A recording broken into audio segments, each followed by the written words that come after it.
heard the song, old friend? No, I ain't gonna sing it. Recently, we started playing Weird West. We're about an hour to an hour and a half into the game, so this is just our first impressions, but as we continue on, we'll give you guys more updates. However, this game is definitely quite unique, similar to many other Devolver digital releases. This game basically sees you in the Wild West, and you're playing from a top-down perspective.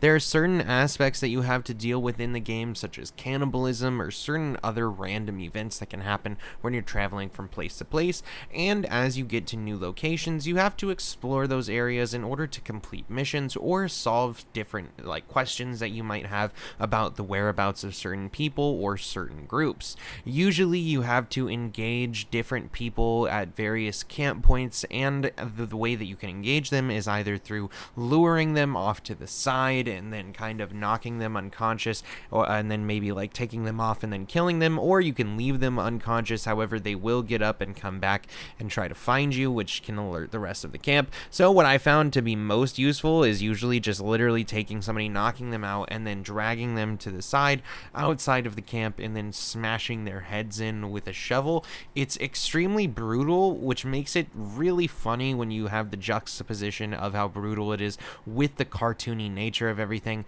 On top of that, you can find different weapons to fight back with, whether it be, guns or whether it be a shovel. However, of course, if you do use guns, you're going to have to worry about alerting other people, and usually there are, again, large swaths of enemies, so it's usually best to try to pick them up off one by one, and then maybe when there's a couple left, you can deal with them at the same time.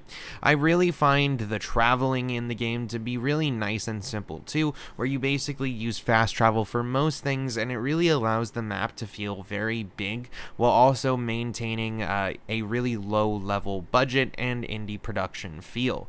On top of that, I do, like I mentioned earlier, like the random events that you can run into along the way. For example, you can find, say, different trails with people on it that have been killed, or cannibals that have ransacked certain places. You can find wolves that you have to fight off. On top of that, I think that the gun fighting is actually pretty fun and pretty fluid for a top-down in this way. I think that it is a little bit more difficult on controller, but on PC particularly, it lends itself very easily and quickly to the entire mouse keyboard situation.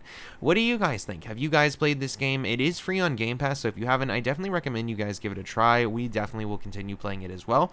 Besides that, you can follow us on Twitter and Instagram. That'll pop up during the outro, and the rest of our links are down in the description too. We have gaming sessions for gaming content, movie and Smokin sessions for movie content, CrazyRocky for variety content, and the Try Podcast for our podcast channel. We have a Discord you can join to talk to us about movies and video games, as well as just all sorts of other stuff you can check out in the description too.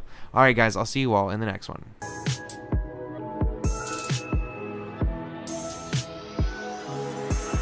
I spaced out of my head to the depths of the universe. It's a spell or a chance just to open up a newer cry.